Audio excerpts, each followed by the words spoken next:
Can you raise the voice, please, someone? Because I can't see Yes, your chat. sir, you can see it. You can see, right? Okay. Right. Now, today I think we are starting the second semester of IABF course at the IBSL. So you are basically, I think, joining this course for the second semester. And last semester also we had a similar arrangement where we conducted lectures online, uh, and I think exams were planned, but it was not held as planned because of the third wave of the outbreak of the third wave of COVID.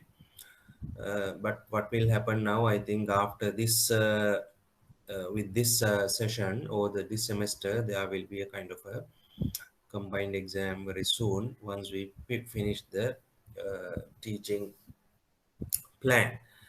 So this subject, we will be looking at the survey of financial system, uh, and I have already shared the slides for today's discussion, and also uh, a kind of a note, introductory note of the same, to give you some better understanding about the coverage of the subject, and also the kind of an introductory remarks of each topic in that note. So I hope you have already received the two notes, the slide set, as well as the notes that I have shared.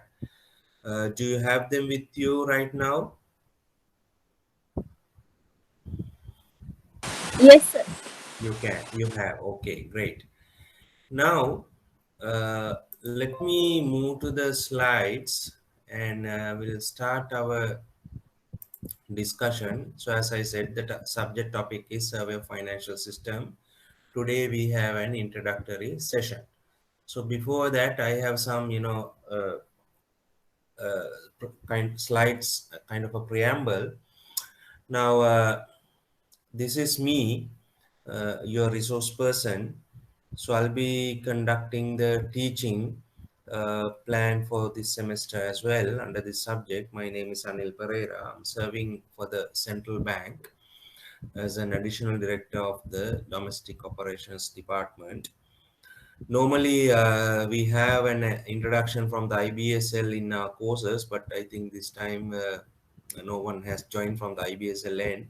So I have to introduce myself uh, before I move. You can see my name, and I'm a central banker. Uh, I got a PhD from Monash University in banking and economics, basically specialization in monetary policy. And I have been working at the central bank for more than uh, now 16 years uh, as an economist, as well as now as the additional director of domestic operations department, where we basically conduct operations with the money market. Basically, the money market means a short-term market. We are closely working with the banking sector, and banks, and the financial market is my main focus on my in my day-to-day work life. In relation to IBSL, I have been at the IBSL for more than now, I think, 8 years. This is my 16th semester at IBSL, teaching the same subject, survey of financial system, and also I'm an examiner for some other subjects as the at the IBSL. So I gave you this background to give you some confidence as to what kind of a background I have to teach this subject, and also to indicate that I have some experience in this teaching the subject, as well as about the markets and the financial system. So I really invite you that you get maximum out of me, because I'm trying to have a very interactive session most of the time. It's really difficult in this online setup, virtual setup, but I'm trying my best to interact with you as much as possible, and also to share the latest knowledge that I gain from my day-to-day working life, as well as through my reading and studying and all that. So I really recommend or request you to get the maximum out of me, and also I really encourage you to interact in the class. So that's all about me. Before I move forward, I usually do this in my classes. I get to know about you as well, but it's really difficult that we can not have a kind of a interaction here. So before I move, I would like to know something about you in terms of at least what kind of a background you have. I see more than 20 people have joined the class. I know this is a fairly big class, but luckily we have, I think, some few students joined today. Hopefully they will join in the weeks to come. uh, but let me invite you to give some background about you. I really request you to uh, indicate what is your background. Are you a kind of a student working? Where are you working? Some, one line. If you would like to speak to the microphone, you are welcome. Unmute and talk, or just type about your background. I don't need anything else. I can see your name. So just type whether you are a kind of a school leaver or a student, or you are a university student, or uh, employee, you are having some employment somewhere, whether you are a banker, because I'm just trying to get some idea about the uh, sample that I'm working with, because that is needed when I'm teaching. I would have to make some adjustment to my teaching as well as to the discussion. So who would like to start with, to give some background about you? I only needed, as I said, what is your background, that's all. Okay, Achala, hello. Yes, good, thank you, Achala. So you are working at the NSB. Hi, Pranavan, sir. working at HNB, yes. I'm Maria. I Okay. work for HMD and I'm Maria, currently working for doing my HNB. MBA. Okay, great. Where are you working, Maria? At the HNB head office or where? I'm Oh, attached to the digital banking unit at okay, HMD Towers. great, Maria. Thank you. So, Dilrukshini, you are working at Commercial Bank. Natalia, where are you working at? You have a school leaver or a kind of a Anushika, final year undergraduate. Yes, an intern at Demo. Hasuni working at BOC. Aditya, school leaver. Pamela, yes, working at HNB. Malindi, where are you working? Or are you a kind of a, okay, you are working at HNB. Vidushika at BOC. Natalia working at HNB Green Path branch. Yes, great. How about others?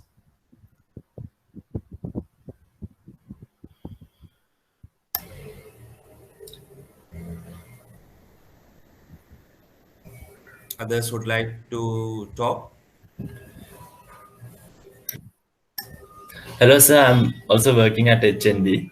Okay, Rafael, right? Shane. Call me Shane. Okay, Shane. Thank you, Shane. You are also at the head office or Head office, head office? business Okay, transformation. right. Thanks, Shane. Yashodi, she's an undergraduate. How about others?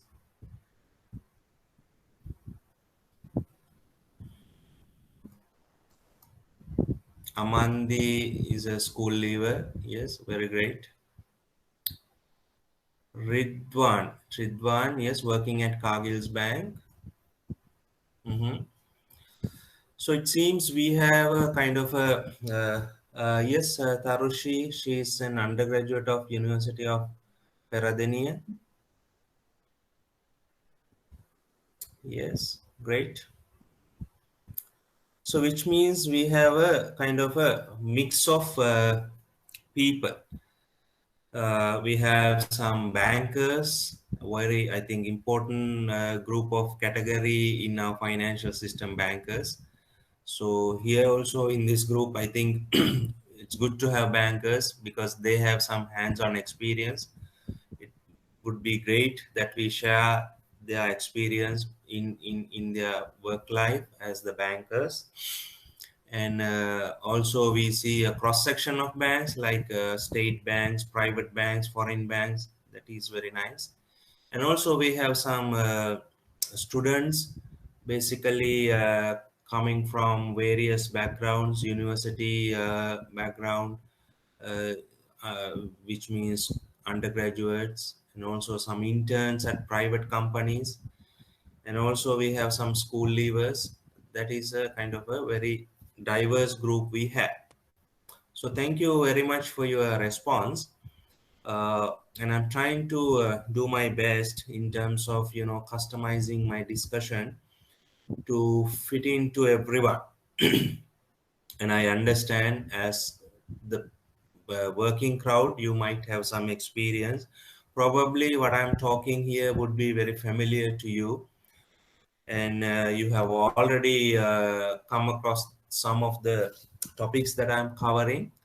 That doesn't matter because in our syllabus we have to, look at those areas as well. So if you see some familiar area, I really invite you, my dear banking crowd, to share your knowledge and experience with me, as well as it will be helpful for our other students as well. And also if you feel any if you have any view, if you want to share anything in relation to our discussion, you are mostly welcome to do so, because sharing and interacting is the best way to learn, and also to keep things in mind in a permanent way, because the efficient discussions would be helpful in better understanding the thing. So I really invite you to raise your voice at any point. Send me your questions. I'm very happy to have this discussion and interaction. So for the next, I think 3 to 4 months, we will be having this interaction going on. So I really request your kind cooperation and interaction. Okay, thank you very much. So we'll go back to the slides. uh, I'll put it on full screen mode. Now when I'm on the full screen mode, actually I can't see the chat box, right? This is some kind of a issue with this Google Meet, so I can't see the chat box, what's going on there. So if you have any issue, just raise your voice, unmute and raise your voice, because otherwise I can't see what you have written on the chat box when I am presenting the slides. Okay, so I'll put it full screen mode. So this is one of the introductory subjects in the entire course, Survey of Financial System. Subject code is given I01, Survey of Financial System. So I think you are already aware this is a compulsory subject in intermediate in applied banking and finance. We call it IABF. You have 6 subjects to cover.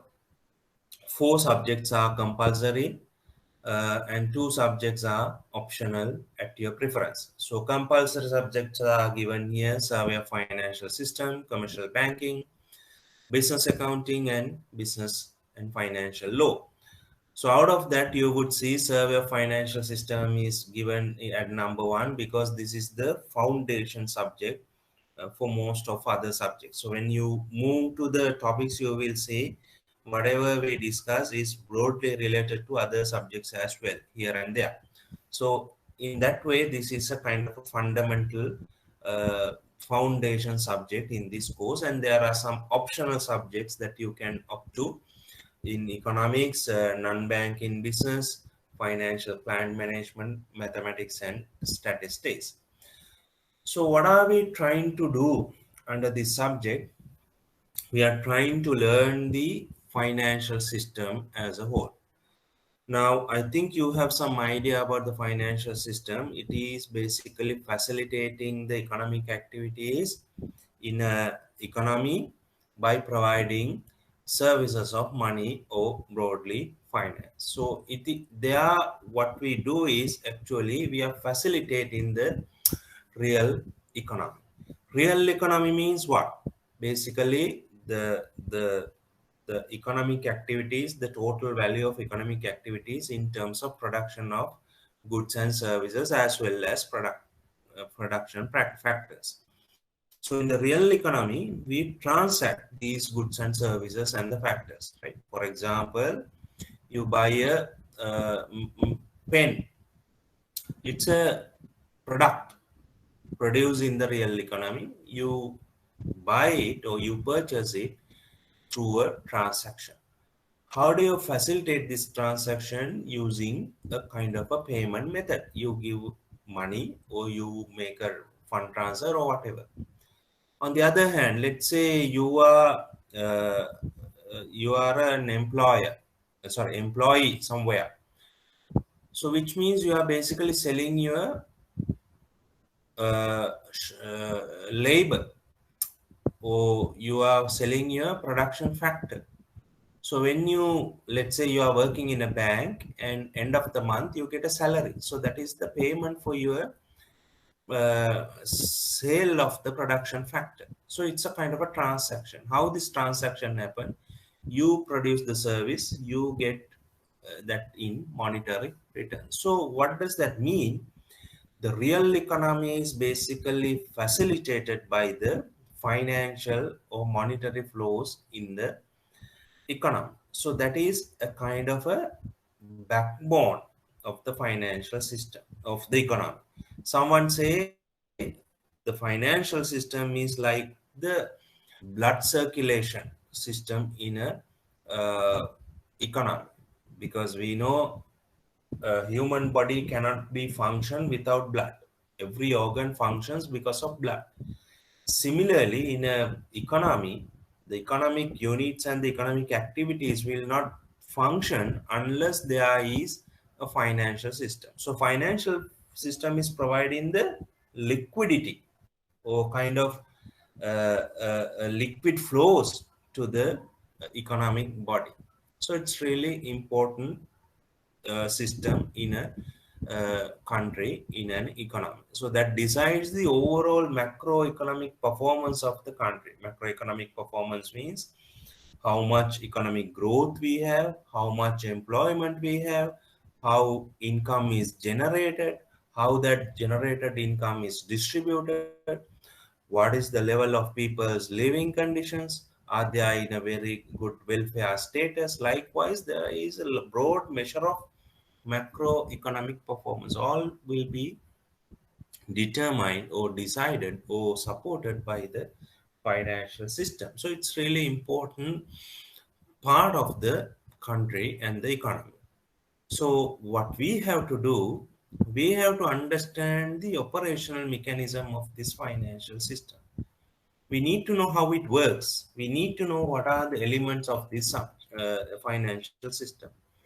So as a result, our subject is designed to provide a broad knowledge or kind of a comprehensive knowledge on the broad operational structure of the financial system in the economy, with in order to support the banking and financial sector professionals, to better enable them to understand the financial system and also allow them to choose their specialized field of better performance and career development. So what we who are the targeted crowd for us? The banking and finance professionals in this country. So in this class also I see a lot of banking and financial professionals are there. Some are actually maybe just students, but some have just left the school, but that doesn't matter. What I'm assuming, why you have chosen this subject and the course, because you want to be a good banking or a finance professional of this country or internationally. Otherwise you won't select this course, no.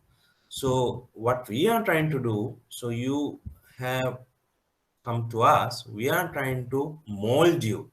We are trying to convert you as better or some talented, some smart financial professionals in this country, which will also help you to develop your career as well.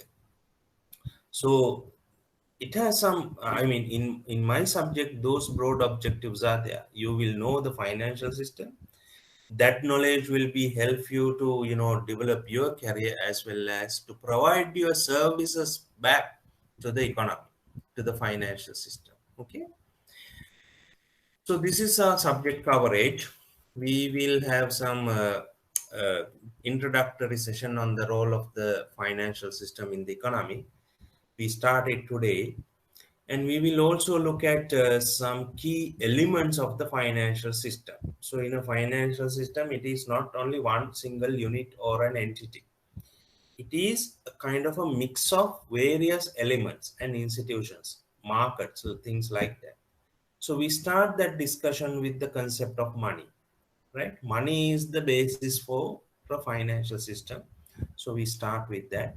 And we will be looking at various other elements like payment instruments and settlement system. Nowadays, there are various types of payment mechanisms, not only currency or checks or cards. There are various, electronic fund transfer systems. There are international fund transferring systems, and also nowadays we have this digital fund transferring, digital cash, digital finance. A lot of innovations have taken place. So we have to discuss those things. Then we will look at financial market securities and products. We know there are various financial instruments in the economy. If you're a banker, you would know not only deposits and loans as financial instruments. There are various instruments traded in the financial system or in the banking system. So we will look at those things in detail. Financial institutions in the economy, not only banks, not only the central bank, there are various financial institutions ranging from financial service providers to financial intermediaries. So we will discuss those institutions in detail. We will also look at the concept of financial system stability, because in a country it's a really important element. Nowadays, especially, the stability of the financial system is really important. Without any disruptions, collapse in the banking or financial system, we have to have some strong condition, resilience in the financial system, which means we avoid crisis conditions in the finance system. So we will look at those. There are safety nets in the financial system. Like in any other economic sector, we have to safeguard the financial system. To safeguard, there are some mechanisms, some arrangements, some instruments, institutions are there. So we will look at these things in detail. So to support your knowledge or enhance your knowledge, uh, what we will do, we will have a discussion in this class uh, on a weekly basis. So Sunday is our standard time, date, Sunday 8 to 10. We will have this online class setup. As I'm aware, I think this class is open to anyone to join who are planning to uh, sit to this exam. Uh, so you have the opportunity. joining the class and understand or discuss or whatever, grab knowledge from the discussion what we have. So every week we will be having a slide set, and based on that we will have our discussion. So during this discussion, we will also not only the theoretical or the conceptual things we discuss, we will also look at some practical considerations, practical aspects of this subject, and also we will do some uh, model questions as well as exam questions. So the knowledge you gain out of the discussion will be tested or will be applied in the class setup also. Because I don't have separate sessions for paper discussions other than the revision class, I normally have these question and answer discussions in the class setup. So which means I expect you to work with me. So sometimes I have some sessions. You have to, do some calculations.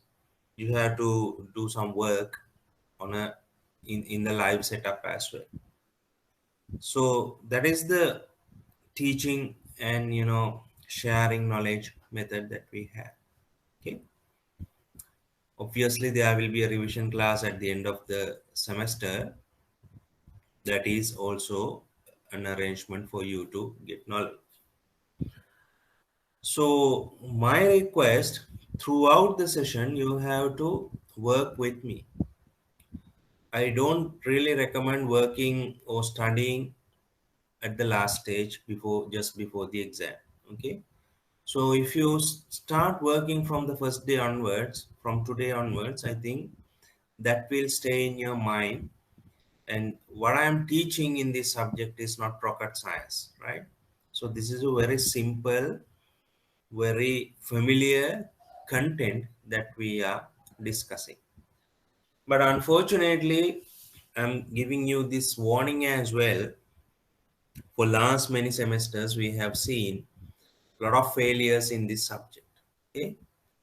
So pass mark is only 45 marks. We see students struggle even to achieve this pass mark, right? Distinctions and good grades are, very rare. Most people, they are in the average category. So the first thing, you have to aim to pass this paper because it is a compulsory thing. And as I said, a lot of failures are there.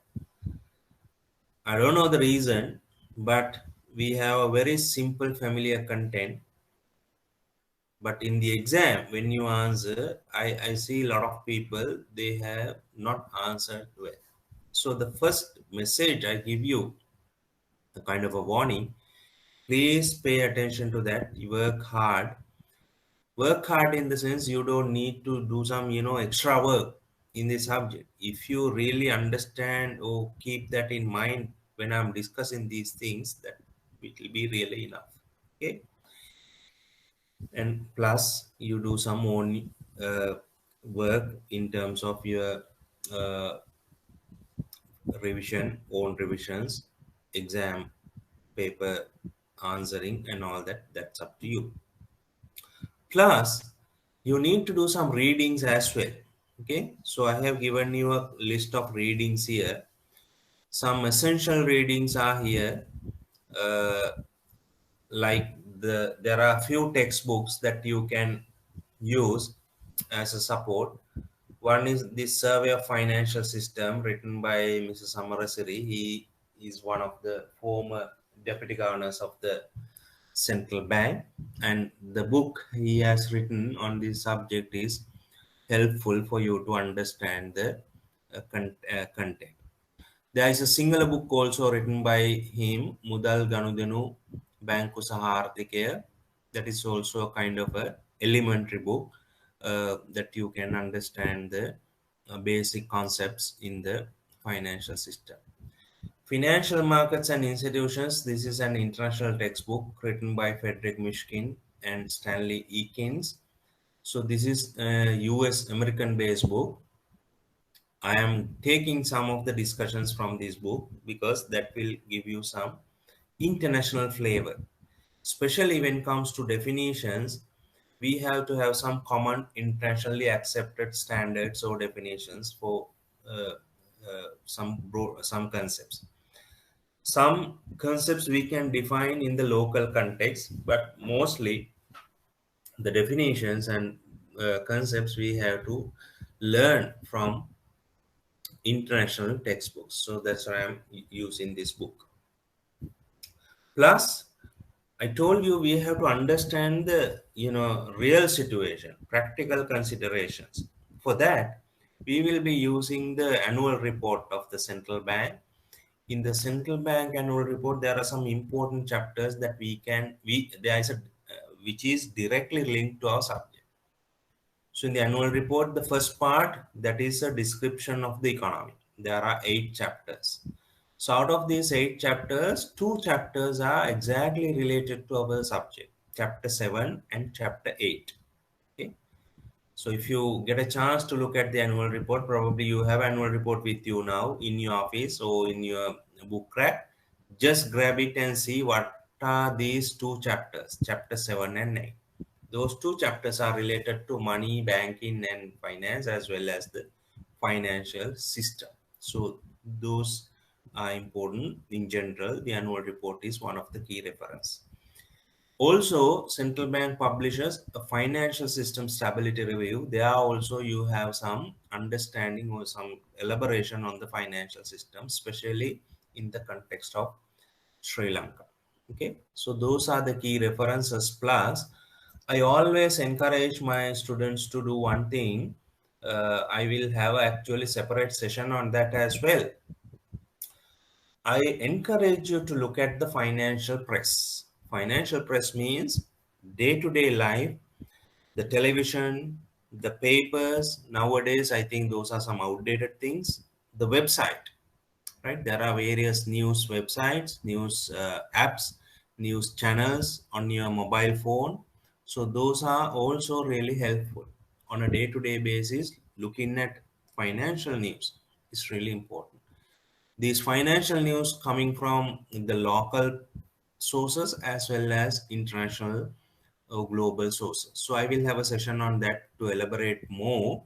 But I'm just telling you, if you are really want to, if you really want to be a good financial professional, you have to keep your knowledge updated and have some practical knowledge as well. So that will help you to get some understanding, right? So those are some housekeeping things in this class. And as I said, I really expect some interaction in the class. Don't miss out any class. I think recordings are also available. If by any chance if you miss the class, I really recommend you look at the recording as well. So without moving further, let me invite you at this stage uh, to raise your voice. If you want to use the chat box, that is really uh, welcome. If you have any question, so please raise now in relation to the subject and our plan. Anything related to our uh, subject plan.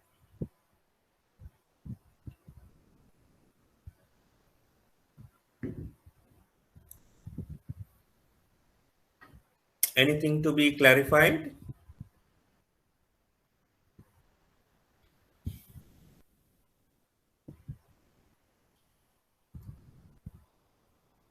All clear? Can we move forward? Or any feedback? Or you want to share any view?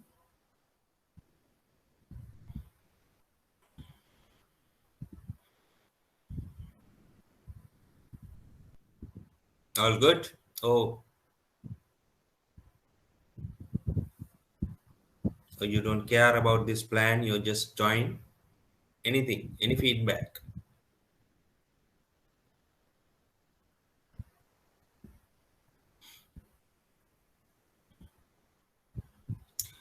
Where can we buy Mrs. Amarasari's book? I think it is published by Sarasavi Publishers, if I'm not mistaken. It should be available at Sarasavi Bookshop. I am not so sure whether IBSL has copies. Earlier, IBSL also had some copies.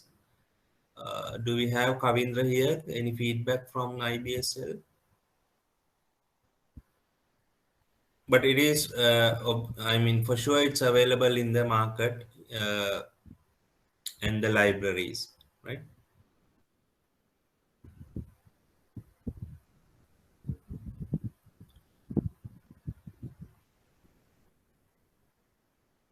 Yeah, Shodi, I'm not so sure your question.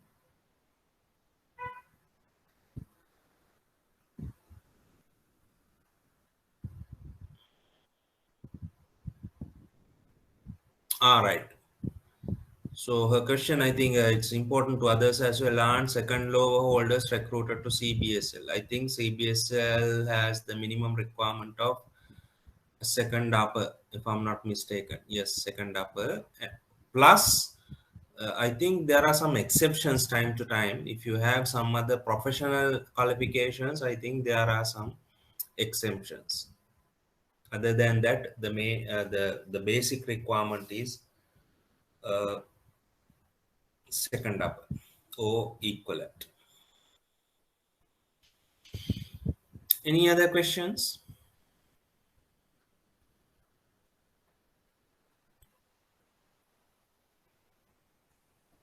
Bankers, any feedback from your end?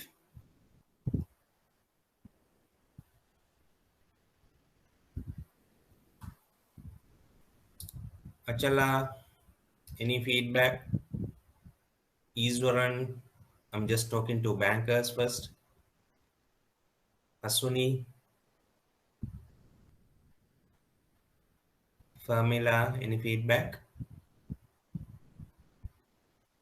Okay, Kasuni says the plan of the class seems effective and beneficial. Yeah, thank you, Kasuni, for the comment. We'll try to make it very effective and also give you the maximum out of this class, right? Without keeping anything to me with me, right? One of the Guttila Musila Katave, not like, I'll give you the maximum, what I know related to the subject. How about others? How about our school leavers? Let me check. We got some school leavers. Aditya. I'm not so sure whether it is Aditya or Aditya. What do you think? Any feedback from Amandi also? Aditya, yes, you want to speak?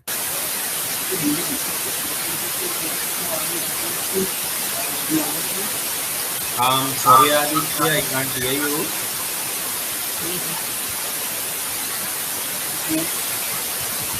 Some noise is coming out, Aditya. Sorry, cannot hear. Maybe some disruption is there. Would you like to try again or type your question or feedback? Amandi, how about you? Any feedback from your end as a school leaver?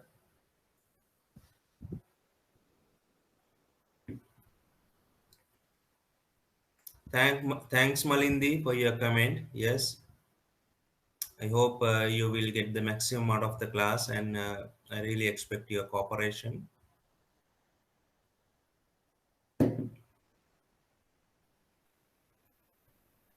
So we have some private sector people, undergraduates also, right? Yashodi. Any feedback from your end, Yashodi? And also Anushika.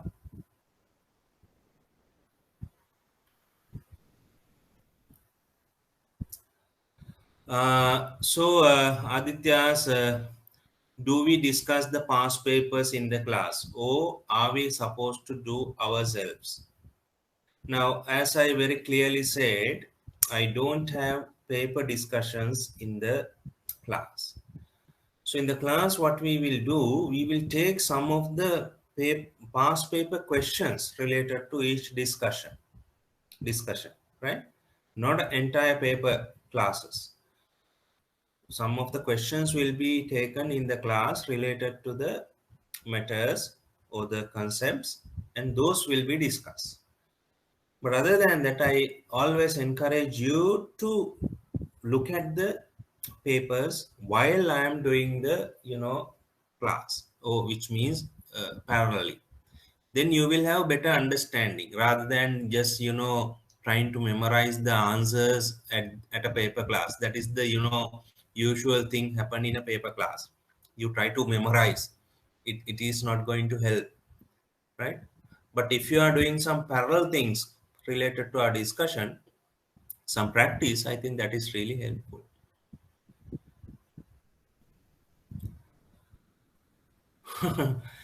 Formula has a different issue here. What is the relationship between money printing and rupee depreciation? Can you explain to us? Right. Formula. So without answering your question right now, we have a session on money, right? I request you to remind me the same question at that point. Then you will see whether there is a relationship or not, right? So when you hear something from outside, especially from politicians, I think you have to put it into the context of theory and also practice. Then you will understand what is the reality. So maybe every statement is not correct. Maybe every statement is not incorrect, right? So I think we'll have to have a kind of a rational understanding. So formula, remind me that when we are discussing money, not too far, right? Not too far. We will be discussing money very soon. Thank you. Okay, Ashodi, you have learned financial system subject in the university, but didn't get a thorough idea. Okay. Yeah, we are trying to be practical actually. We have to learn the concepts for sure, because in this subject, if you look at the past papers, concepts have to be known because you have to answer some of the questions related to concepts. But at the same time, let's try to be practical. Practical in the sense we'll take examples from the actual financial system as much as possible. So that is the way that we are trying to practical. In a physical class, actually, we don't have that luxury. In a physical class, we are trying to create some discussion, create arguments, do some practical work in the class setup.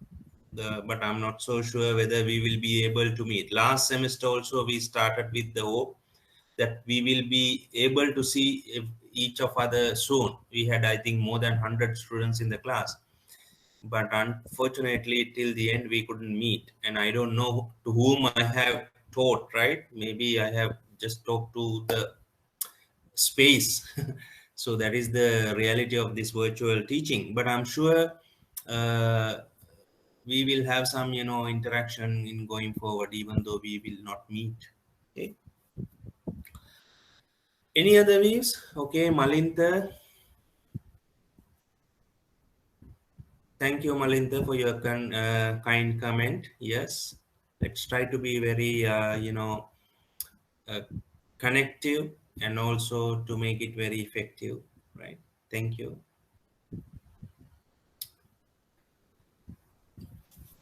Okay, so I think you have some clear understanding about the way forward, and also from your comments and response I see good confidence and also some uh, better understanding about the plan we have. That is really important. So with that, let's move to the discussion today. So I have another question from Tashila. Uh,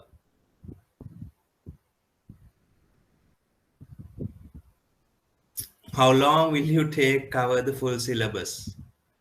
So that is, I think, very obviously the entire semester. So I think we have something like, I think, more than 15 weeks, if I'm not mistaken. So closer to 3.5 to 4 months, right? Roughly. Uh, so during this entire time, we will be discussing, and the full syllabus will be covered for sure. So how long in the sense? So roughly the semester. Okay. Thank you. Right. So let's move to our discussion today. The introductory session, as I said. So I'm just going back to my slides.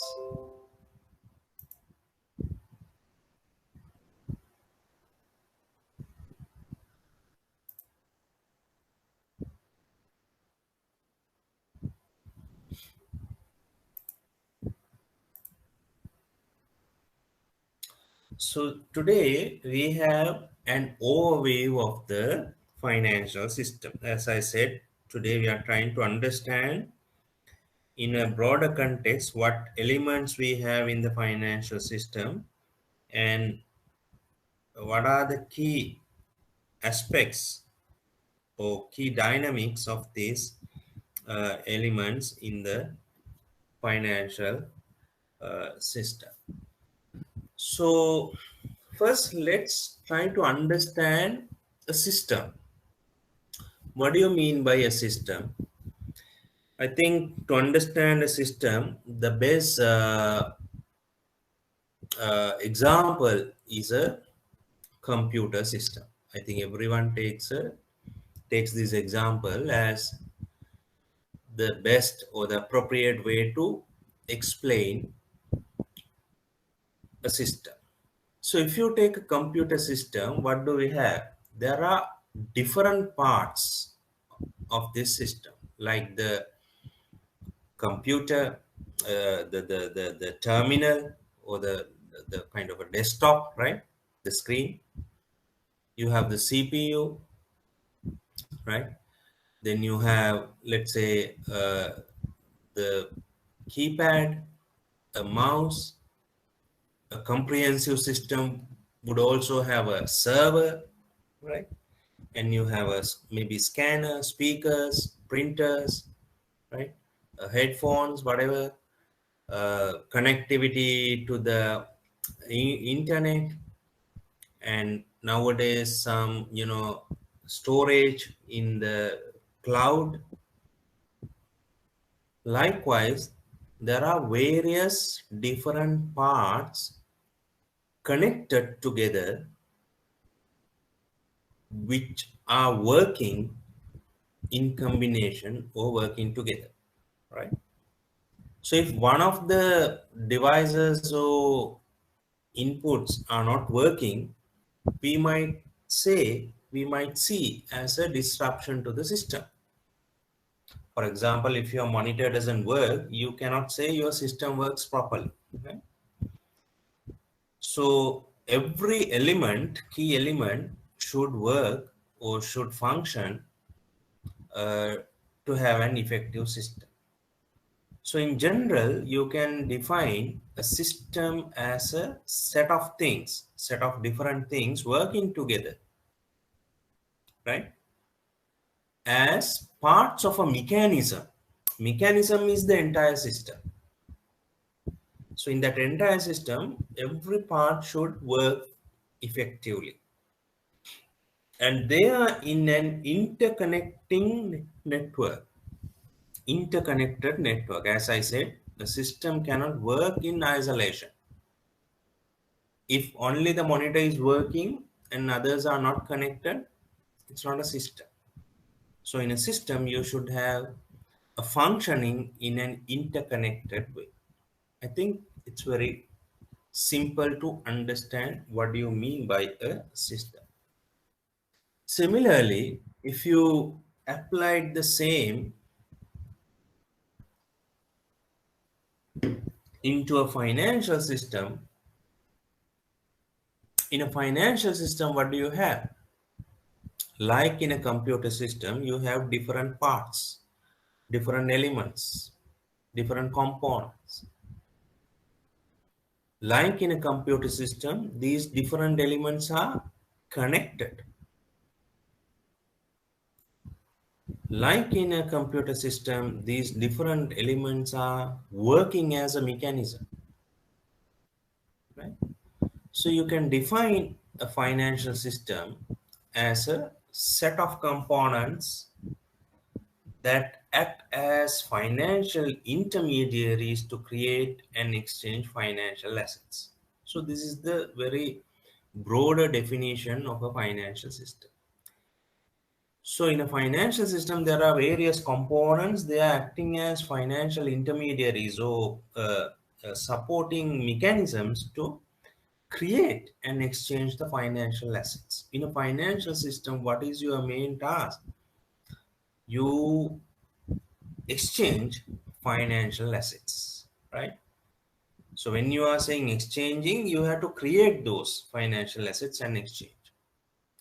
So that is the task of a financial system. So if you look at this diagram or the picture, you will see there are various components. If you have, if you look at in a magnified way, right? So I think that gives some idea about the financial system. So here we have a kind of a textbook definition. So in this slide, I'm giving you a proper definition for the financial system. If you are required to provide a definition in your paper, you have to apply this definition or a definition close to this. So this Howells and Byrne in a in an academic writing, how they define a financial system. A financial system is defined as a set of market. Remember, I told you set of components, right? So the set of, what are these components? Markets for financial instruments and the individuals and institutions. So there are various components. Instruments are there, individuals are there, institutions are there who trade in those markets. What is the main role of these different components? Trading. I told you exchanging, right? Exchanging financial assets together with the regulators and supervisors of the system.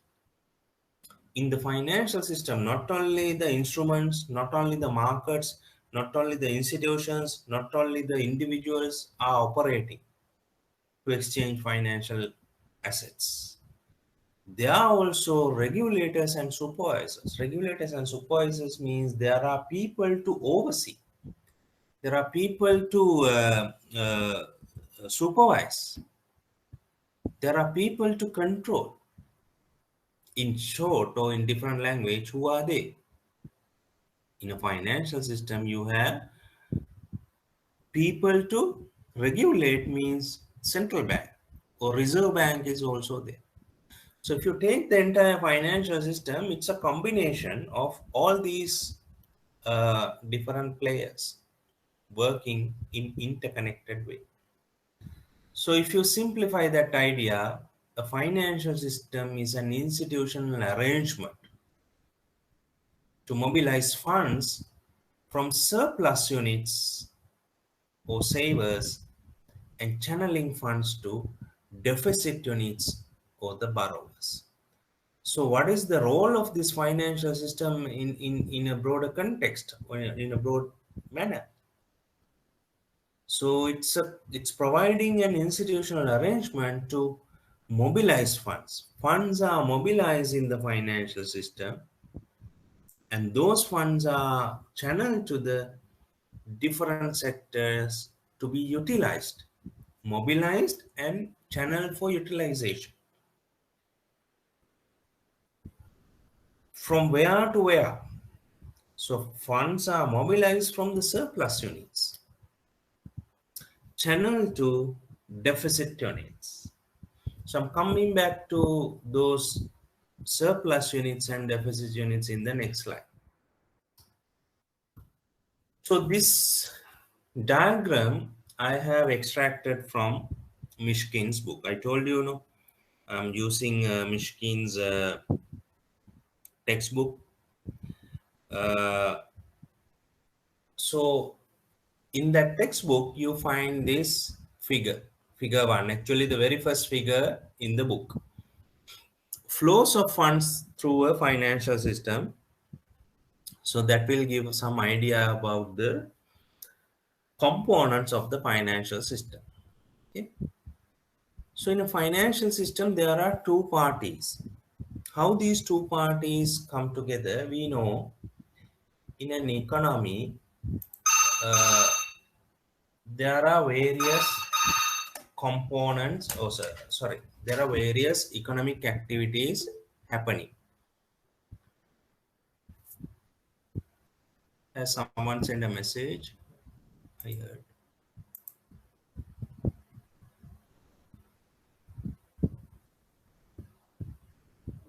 Sorry, can you hear me?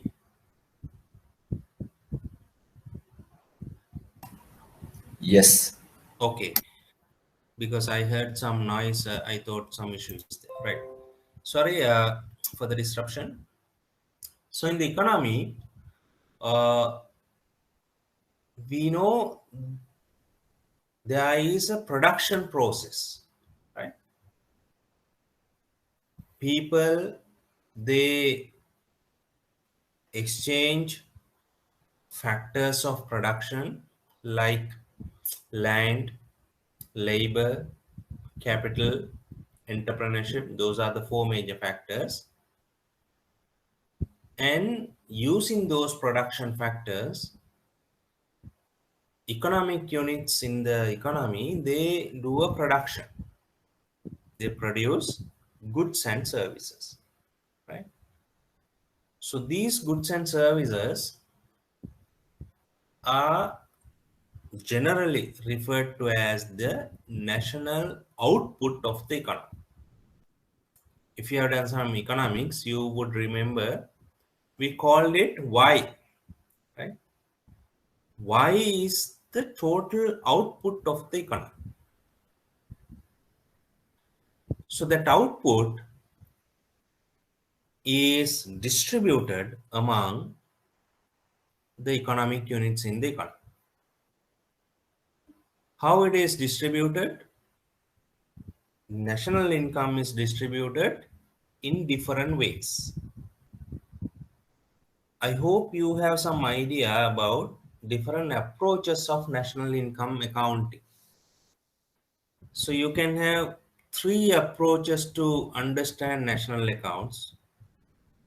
For example, if you use the production approach, the national account is simply how production factors are utilized, right? And how that production is calculated using the value added method. In economics, you may have discussed, oh, I'm just simply telling you how much value is created at the production stage is taken as a sum and the national output is calculated. We call it production approach. Income approach, how that total production is distributed. Okay. In the production approach, if you look at national income calculation, you will see there are various sectors: agriculture, industry, services. Likewise, there are different classifications. The total output of these different sectors will be added in the production method. Okay.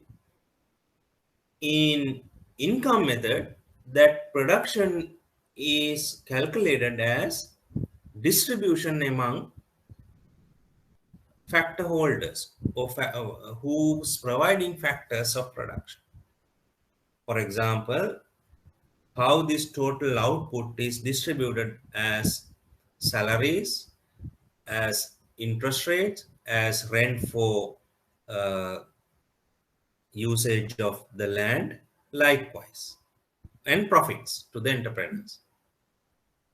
So if you do that, you call it income approach of national incomes.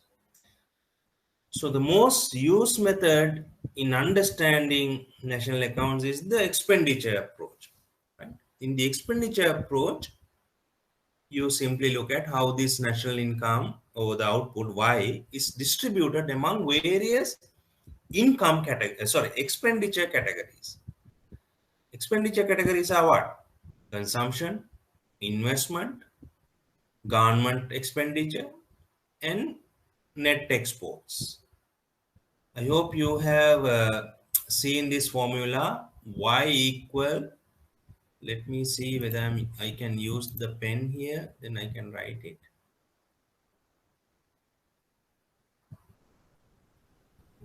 I'll open the PowerPoint version. I think then it will be easy.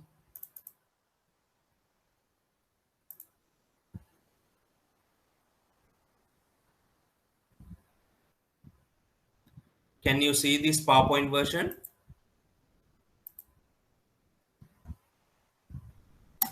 Yes. Okay. So according to the expenditure approach, you can, classify this total production in the economy Y equals C I G plus X minus M. So that is simply net exports. So the total production in the economy is used as or spent on these expenditure items: consumption, investment, government expenditure, and next exports. So those are three approaches of national income accounting. I don't want to teach you economics here. I just mentioned to you the real economic activities are distributed among various parties. So I told you, when this is looked at from income approach, that income approach suggests, okay, you will get this as salaries, you will get this as interest income, you will get this as profits, likewise, or rents for land utilization. Overall, what people get as income, Y, is used for two things. What are those two things? Either you consume or you save, right? So this is the magic formula related to our discussion. Total income you receive, either you consume, either you save. If you simply deduct this Y, C from Y, that equals to S, right? Savings. Imagine this is an individual. End of the month, you get salary. Out of that salary, you spend for your consumption activities, buying clothes, paying for bills, uh, paying for your food, rents, all that. So all these included in your consumption. At the end of the month, probably you might have some saving in your account or in your pocket, in your wallet, wherever. So if you are an individual, this is your individual saving. Yes. Imagine in a broader economy, there are various people who would save. Not only these individuals, even the companies, they will save. Even the governments might say, which is very unlikely, right? Governments are net borrowers, which means they spend what more than what they earn. So in general, governments have dis savings. So this S is minus for them. But best case, let's assume they also say. The foreign companies or foreigners, they would also say. So all these are saving coming from various stakeholders in the economy. that entire saving is considered as national savings in an economy. So that national saving is derived by whom? The individuals in the economy.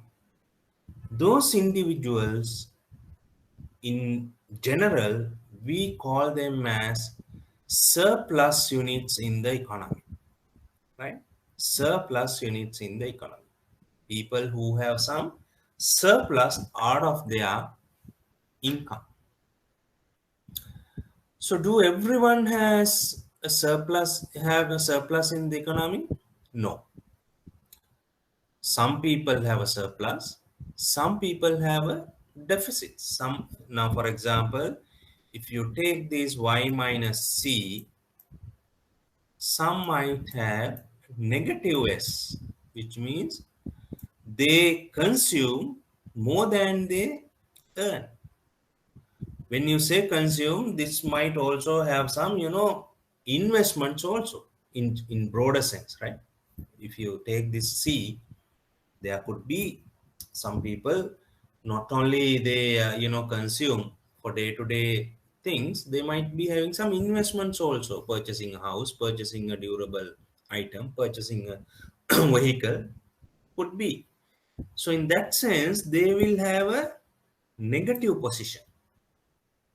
So if you take the entire economy, there are people like this who has a shortage of money. So that entire units in the economy, you may call them as deficit units in the economy. So in an economy, you have surplus units, you have deficit units. Now, what will happen when you have a surplus or a deficit? Generally, when you have a surplus, you will not keep that surplus in idle form. If you have a surplus, imagine about yourself. If you have some saving at the end of the month, would you keep it under the pillow, or would you put it in a pot and bury it, or would you hide it in the roof? No. What you will do normally, if you have a surplus, you will try to make some return out of that. So obviously, when you have saving, you might deposit in your bank. You might invest in a financial instrument. Or worst case, you might give it as a personal loan to someone, right? On an individual basis. So what does that mean? You become a surplus unit and a saver, and also you are a lender. Why you are a lender? Because you invest that surplus money somewhere. If you deposit in a bank, you are a lender to the bank. If you are buying a financial instrument in the market, you are lender to the market. Likewise, you become a lender as the surplus unit. On the other hand, I told you, if you are in a negative position, you cannot run that short. You have to finance it. You have to fulfill the gap. How do you fulfill it? You get it from someone else. Either you go to the bank and ask for a loan to finance that gap. Either you go to the market and ask for some raise money to finance that gap. So likewise, you are a spender because of you have a deficit. At the same time, you are a borrower. Okay, so that concept is very clearly given in this uh, diagram extracted from Mishkin, right? So let's go to the diagram. So in this diagram, we have on the left hand side, if you look at lenders or savers, what is this category? I told you that is the surplus unit, right? So who are these surplus unit? There are households. Households means people like you and me, individuals. There are business firms, which means companies. They also have savings. There could be government. Government might also have savings. There are foreigners. So all these four sectors, they generate surplus. And I told you this surplus is not kept in idle form, that is invested. Invested means you are giving it as a loan to the financial sector. How do you make loans to the financial sector? There are two methods. One, if you look at this light red color part, one method of giving this money to the financial sector is through financial intermediaries. Who are these financial intermediaries? Very simply, banks, right? There could be non-bank, similar institutions. Banks, non-bank, and similar institutions. What do they do? When I say an intermediary, what really happens? They raise money from these surplus units as an intermediary, as a middleman. For example, if you deposit money in a bank, you channel funds to the intermediary as a deposit. And when intermediaries collect these deposits or funds, they don't keep it in idle. They make money out of that by giving funds to the borrowers or spenders in the economy, that is the deficit unit. Who are these deficit units? Again, there could be business firms, government, households, foreigners. So if you look at the same people could be the borrowers, right? For example, you at the same time you could be a saver as well as a borrower. There are borrowers as well. I mean, net borrowers as well. So likewise, this indicates in the economy, the same people would be transacting on both sides.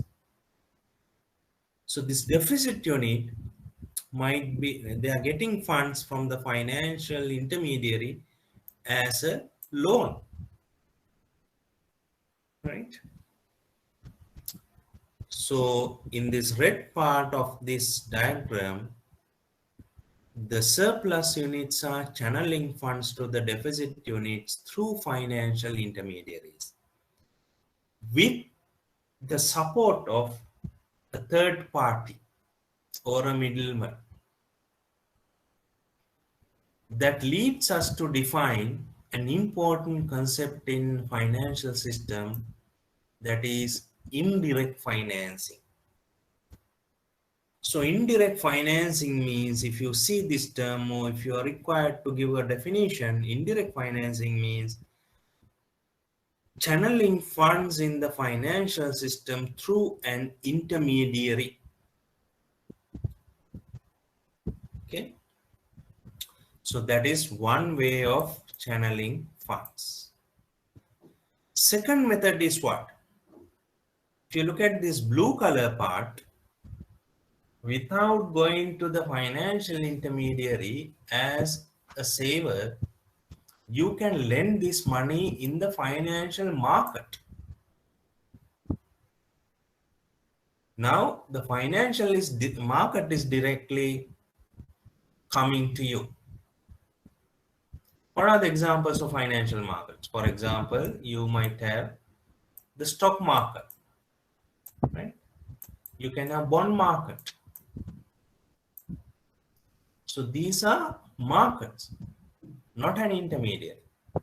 So in the stock market, as a surplus unit, you can go and buy stocks. In the bond market, as the surplus unit, you can go and buy bonds.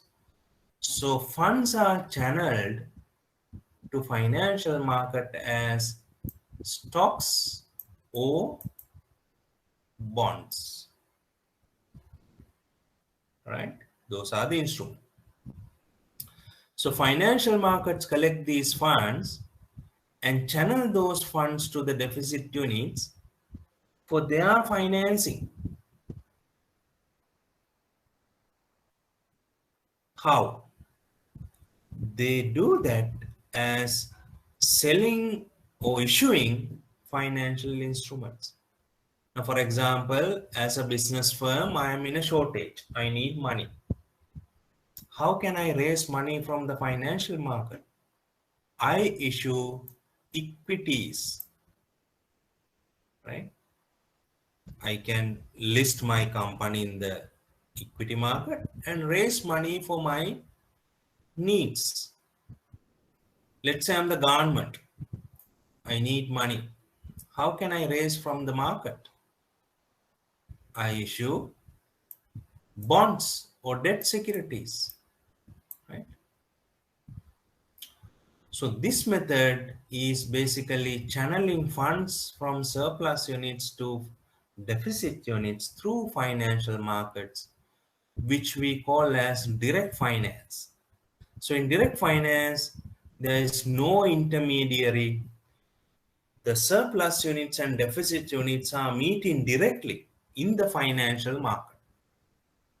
In that case, financial market is acting as a middleman, but we don't call it as an intermediary. It's a marketplace to trade funds. So from this diagram, a very important diagram for our entire discussion throughout the semester, where we understand some important concepts. What are these important concepts? In the financial system, there are surplus units who save money, who become lenders. At the same time, in the financial market, there are deficit units who spend more than they earn, who are the borrowers. As I said, same lenders could be the borrowers, or some other categories, other parties could also be borrowers. That's the first message out of this. Second thing, the savers and or the lenders, they have two options in the financial system to generate a return out of their money. What are these two options? Either they can go to the financial intermediaries or they can go to financial markets. Through financial intermediaries, they channel deposits and loans. Through financial markets, they channel money through either stocks or bonds. That is the second point we highlight. Third point we highlighted, if funds are channeled through financial intermediaries, we refer it to as indirect financing because there is a middleman. If funds are channeled through the financial markets, which means the borrower and the lender meets directly, we call it as direct financing. So if there's a question, what are the key flows of funds in a financial system? There are two flows of funds in a financial system: indirect flows and direct flows. Indirect flows are happening or financing happening through financial intermediaries. Direct flows or direct finance is happening through financial markets. Okay. So if you take this entire universe, the entire operation, you call it a financial system, you already know. So what are the key functions of a modern financial system? This is an important slide because there are some exam questions related to this. Key functions of a modern financial system. Now we have already seen the financial system is providing intermediation. Intermediation means transferring resources from savers to borrowers. We simply observe it as credit provision. Remember, this entire part is basically credit provision. I told you these financial markets are also doing some intermediation, right? So there are also some credit provision is happening through bonds. So overall, you can say financial market is basically providing funds through this intermediation. Value exchange is happening in the modern financial system, which means the financial system is helpful to make payments. If you want to buy something, you buy and make a payment. How do you make the payment? Maybe using cash, maybe using a check, maybe using an electronic card, maybe using your electronic purse, maybe using your digital wallet. Whatever the method, you do some value exchange in a financial system. Not only that, there is a clearing part also. Clearing part means when you make the payment, the transaction should be settled. Let's say when you give money to someone to buy a security, let's say through a security broker, you buy a financial asset, a stock. When you buy it, the payment settlement is helping you to make the payment. After you done the payment system makes a kind of a settlement and clears. So after the settlement is done, that instrument should be under your name. If you buy a stock, that stock should be under your name. So that entire process, you can call it value exchange through payment and settlement mechanism. Okay. Third important service provided in a modern financial system is liquidity. Liquidity means very simply, in a broad language, the moneyness. So in finance, when you say liquidity, that has the meaning of moneyness, which means we're trying to convert assets into money or cash without loss. Let's say you have a bond, you want to sell it. Let's say you have a uh, equity, you want to sell it. So as a result, what will happen? You are converting the asset to cash. You are converting asset to money. So we call it liquidity. So modern financial systems provide liquidity in terms of asset conversion to cash. Price discovery. So in the markets, you trade financial assets. Through such trading, what do? You identify prices. You discover prices. What do you mean by these prices? The cost of selling or buying, or the return out of purchasing, is determined through this financial market. For example, if you want to sell equity, a stock, there will be a buyer. So through your negotiations, you agree to a certain price. That price is discovered in the financial system through your negotiations. So the financial system is helping to do that. One of the key functions of modern financial system is it helps to risk transfer or transformation. Now, risk is very important factor in finance because financial transaction is always associated with the risk, right? So this risk has to be properly identified, it has to be properly priced, it has to be properly dealt with. Sometimes you have to transfer it. You have to minimize it. So risk is a really important factor and you have to manage it well in general. So the financial market helps you to manage the risk in a financial system. Also in the modern context, information is really important. Information is needed to do a financial transaction. But one of the key issues in the financial system is there is an asymmetry of information. Asymmetry means the gap between party A and B. To have a proper transaction, there is a smooth flow of information. But sometimes there is an information gap. A has more information,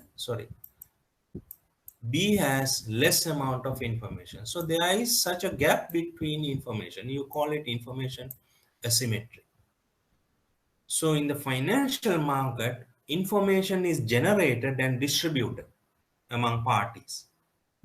So information is generated means information is distributed means these two parties A and B can effectively enter into a transaction.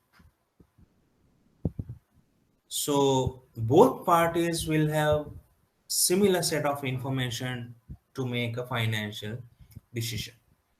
So all these are provided by a modern financial system in the uh, in a modern economy. So that is really helpful for the effectiveness of transactions and also effective functioning of the financial system. So I really recommend you keep this in mind. This is the very first question or entry question in most of the papers. What is the role of a modern financial system? How a modern financial system provides services to the economy? Or what are the key roles played by the financial system in the modern context? What is the importance of intermediation in a modern financial system? Those types of questions are there in your paper if you look at the past papers. So why financial system is important in the economy? I told you it's really helpful to have a financial system in the economy because I already mentioned to you it is the backbone of the economy. When I say backbone of the economy, what does that mean? It supports the economic performance, economic growth of a country. Now, evidence has proved there is a clear relationship between the financial system and economy. So here I have extracted a research paper from a research paper published by Federal Reserve Bank of St. Louis, which means one of the US federal banks. They have published this chart. What is the relationship we are trying to show? The relationship between financial development, economic development. So this chart is a scatter plot, scatter chart. In the scatter plot, you will see a lot of dots, right? So these dots represent various countries, each country. And when you plot this scatter diagram, you can generate a trend line. This red dotted line is a trend line. So that trend line indicates, according to this chart, a positive slope in both charts. Positive slope means both are moving to same direction. So what are these both variables we are looking at? Financial development, economic development. How these financial development and economic development are measured? They have used various proxies. So financial development is measured as external finance to GDP. Economic development is measured as GDP worker relative to US, right? So this is the measure for economic development. This is the measure for financial development. So both variables indicate a positive relationship. Positive relationship means when economic development increases, financial development increases. We don't know which one comes first. Maybe financial development leads economic development. It's like there is a so-called problem in economics or finance, chicken and egg problem. What do you mean by chicken and egg problem? We don't know which one came first, whether it is egg or the chicken, right? God knows. So it's a really a unresolved problem. It's like the financial system is also like that. We don't know which drives which one, whether it is financial system or economic development. But what we can safely say, there is a positive relationship. If you look at most developed countries in the world, including USA, Euro area, Australia, New Zealand, Japan, likewise, all these best economies or developed economies in the world have developed financial systems. In US, they have the most developed financial market in the world. In Euro area, they have very developed financial market. So it is really a proven thing that we should have to have a good financial system to support economic growth. If we have a good economic growth, that will also support the financial system deepening, right? So we have clear evidence to show there is a clear relationship of financial market and the economy. So why it is important? If you look at the financial system, it provides three important services to the economy. What are these three economy services provided to the economy? The financial system is accumulating funds in the system, right? Now, individuals have money. Remember, individuals have money. Individuals don't have money. Remember, some people have excess, some people have deficits. If you don't pool this excess or the deficit, you don't have a way to, get support. The financial system helps this pooling. Right? Individuals are pooled if they have surpluses. So that surplus money is accumulated, right, by the financial system. That accumulated money is divided in among individual borrowers. Right? So money is allocated by the financial system. Not only that, the financial system monitors, which means it ensures that allocated money is utilized to generate economic outcomes, right? So financial system facilitates the allocation and deployment of economic and the financial resources in the economy to support the economic activity. So that is the most important role played by the financial system in a broader economy, right? So I think with that we have come to a situation to look at our own context, right? So in many countries we have seen, I just mentioned to you, a lot of countries, they have different levels of financial market development. Now, if you look at the entire countries in the world, you would have seen there are various classifications. Sometimes you classify countries to say developed and underdeveloped or least developed countries. Sometimes you classify them as advanced and emerging countries. Sometimes you classify them as first world countries or second world countries, third world countries. So whatever the classification, there is a clear evidence that to say that different levels of economic performance are observed across countries. Similarly, different levels of financial markets or financial systems are observed in countries. As I already mentioned, in some countries like USA, in European region, in Australia, in Japan, Singapore, Hong Kong, New Zealand, in all these countries, you would observe fairly developed financial systems.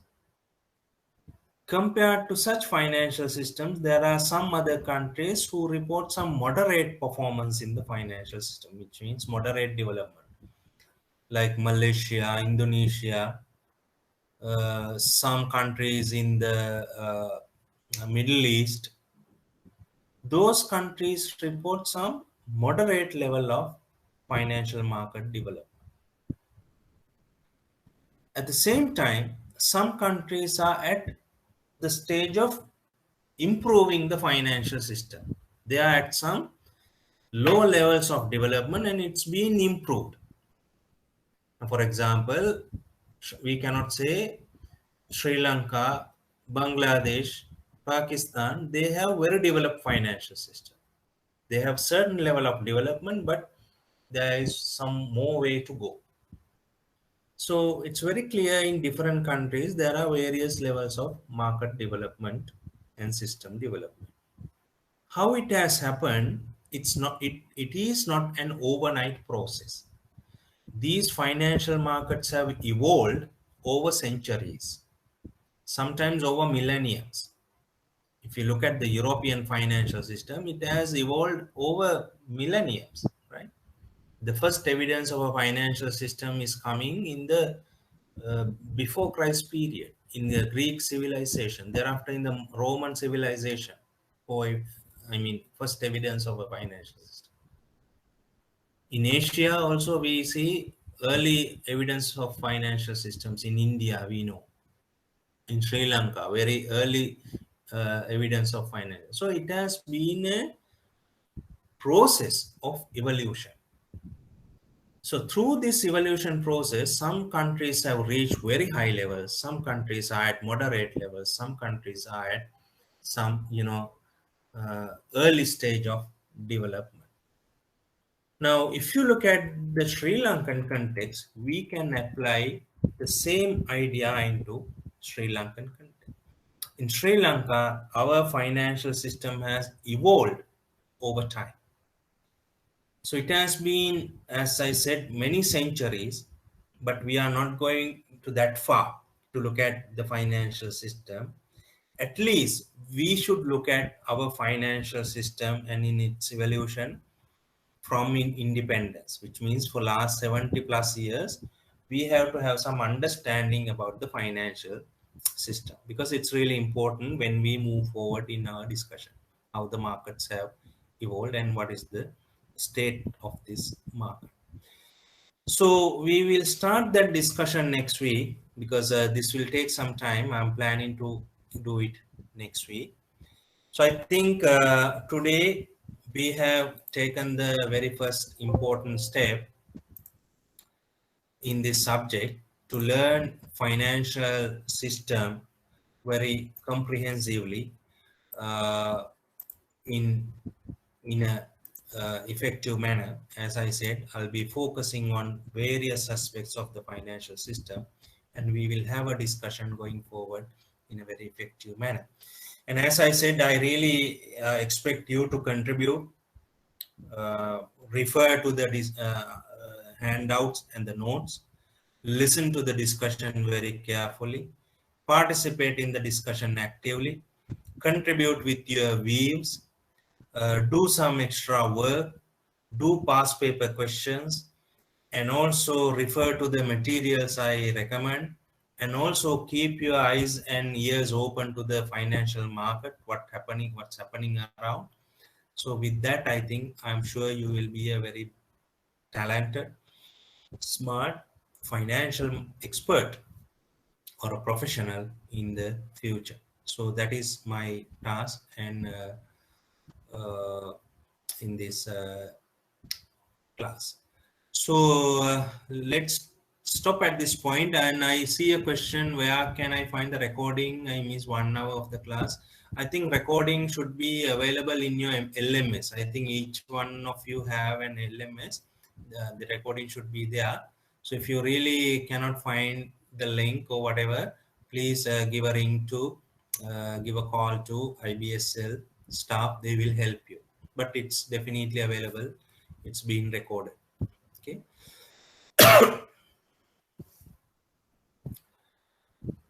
Right. So I think someone says to repeat the finance in a financial system part again. I think I spend a fairly reasonable time on that. So I really recommend Achala you listen to the recording again, which will be very helpful. Anyway, next week I'll be starting with the same discussion with the same summary. So we'll have to allow other classes to happen. So I have to stop now. I cannot go beyond this point onwards. So please listen to the recording if you are not so sure. But if not, let me do it next week for your benefit. Okay. So let's stop at this point. Thank you very much for your kind attention and contribution, active participation.